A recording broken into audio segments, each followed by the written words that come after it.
दोस्तों, आजकल दुनिया में कुछ ऐसा ट्रेंड आ गया है ना कि हर आदमी एक दूसरे से आगे निकल जाने की होड़ में है और इसके लिए वो कुछ भी करने को तैयार है, और जिसके कारण उन लोगों का पीछे रह जाना स्वाभाविक हो जाता है जो खुद में उतना कॉन्फिडेंट नहीं रहते या अपनी बात कहने से कतराते हैं।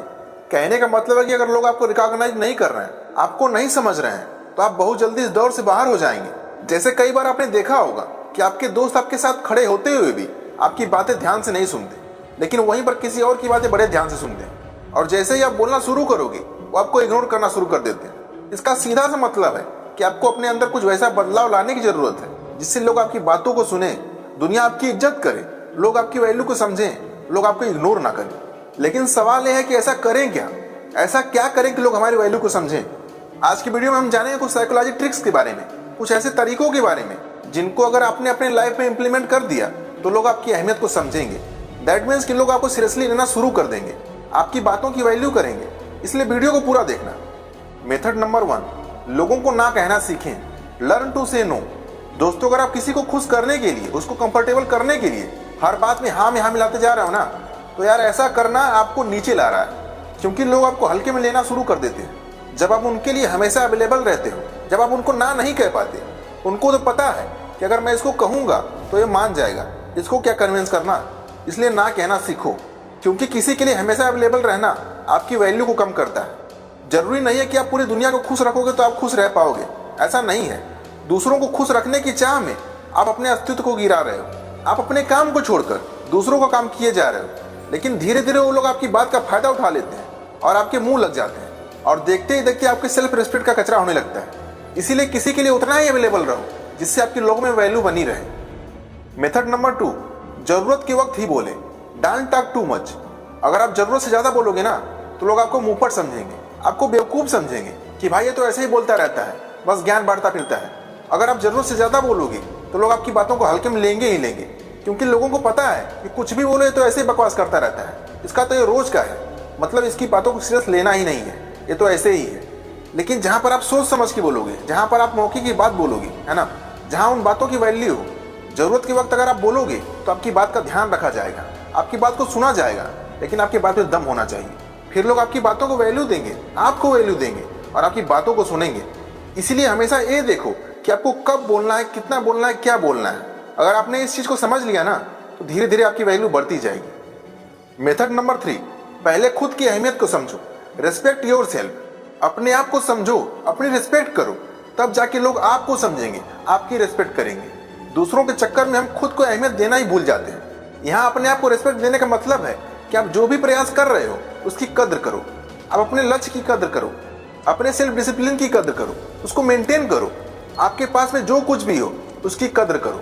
जब आप अपने आप की कद्र करोगे, अपने काम की कद्र करोगे, उनकी अहमियत को समझोगे, तो दूसरे भी उनकी अहमियत समझेंगे। मेथड नंबर 4, बार बार माफी मांगना बंद करो। स्टॉप से अपोलोजाइज ओवर एंड ओवर। हम सभी लोग इंसान हैं, हमसे गलती होना भी लाजमी है, लेकिन वही गलती बार बार होती रहे तो गलती नहीं कहलाती। हम अगर किसी को हर छोटी छोटी बातों को लेकर सॉरी बोलना शुरू कर देते हैं ना, तो सामने वाले की नजरों में अपनी वैल्यू हम खुद गिराते हैं। अगर हम किसी भी बात पर बार बार सॉरी बोलते हैं तो एक निगेटिव इमेज क्रिएट होती है, और सामने वाले इंसान को भी ऐसा लगता है कि अरे तो ऐसा ही है, बार बार गलती करता है, बार बार सॉरी बोलता है, इसको तो हटाओ, इससे बात ही नहीं करनी, ये मतलब का इंसान नहीं है, ये ऐसे ही फालतू इंसान है।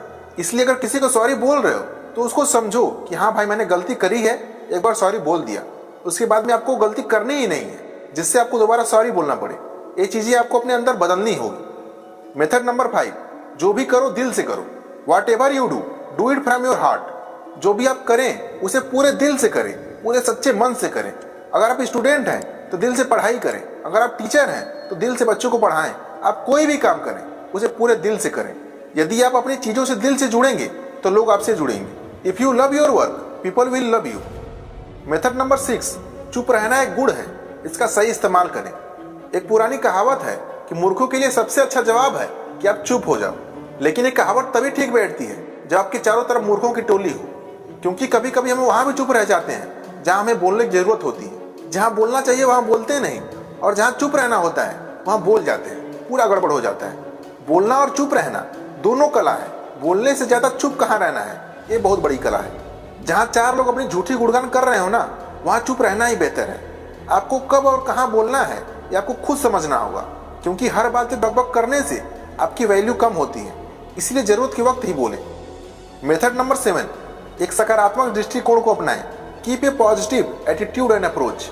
बहुत से लोग अपनी परेशानियों को दूसरों के सामने लेके जाते रहते हैं। उनको लगता है कि ऐसा करने से उनके प्रॉब्लम का सलूशन मिल जाएगा, और होता यह है कि वो उनसे चिढ़ना शुरू कर देते हैं। क्योंकि किसी को प्रॉब्लम एक बार बताई जाती है, 2 बार बताई जाती है, 10 बार बताई जाती है, 100 बार बताओगे तो क्या होगा? लोग तो यही समझेंगे कि ये तो बेवकूफ़ है, इसको कुछ काम है नहीं, और हमारा टाइम खराब करने आ जाता है। अपने लाइफ में पॉजिटिव एटीट्यूड बनाओ। अगर आप अपनी प्रॉब्लम खुद सॉल्व नहीं कर सकते तो और कोई उसे सॉल्व नहीं कर सकता। आपके अलावा उसे कोई सॉल्व कर ही नहीं सकता।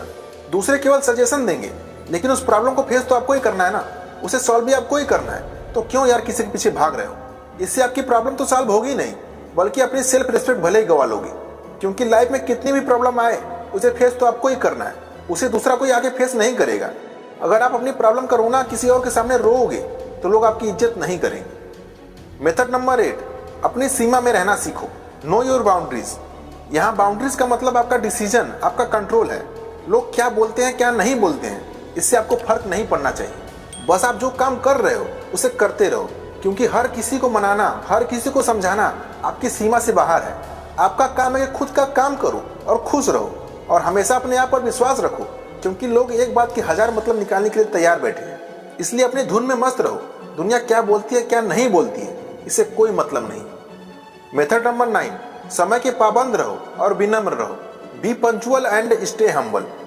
हमारे लाइफ में ना कोई ऐसा प्राणी होता है, चाहे आपके ऑफिस में हो, चाहे आपके कॉलेज में हो, चाहे रिलेशन में हो, चाहे कहीं भी हो, कोई ना कोई ऐसा प्राणी जरूर होता है जिसको सामने कोई कुछ नहीं बोलता, लेकिन पीठ पीछे बहुत कुछ बोलते हैं। हमें पीठ पीछे कुछ नहीं बोलना, हमें विनम्र रहना है, सुलझा हुआ रहना है।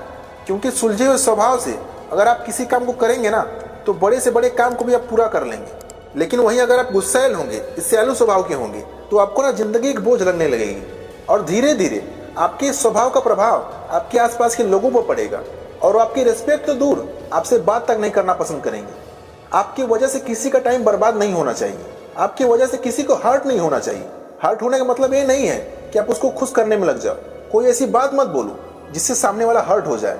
हर इंसान का एक ईगो लेवल होता है, उसे क्रॉस मत करो। बस ये ध्यान रखना कि किसी को इज्जत दोगे तो इज्जत मिलेगी। ये थे 9 रूल्स, जिसको अगर आप अपनी लाइफ में इंप्लीमेंट करते हो तो आज जितनी वैल्यू है आपकी लोगों में, उससे कहीं ज़्यादा आने वाले टाइम में वैल्यू होगी आपकी। आज की वीडियो में बस इतना ही। अगर वीडियो अच्छा लगा हो तो शेयर कर दो इस वीडियो को अपने दोस्तों के साथ, और चैनल को सब्सक्राइब करना मत भूलना। मिलते हैं आपसे नेक्स्ट वीडियो में।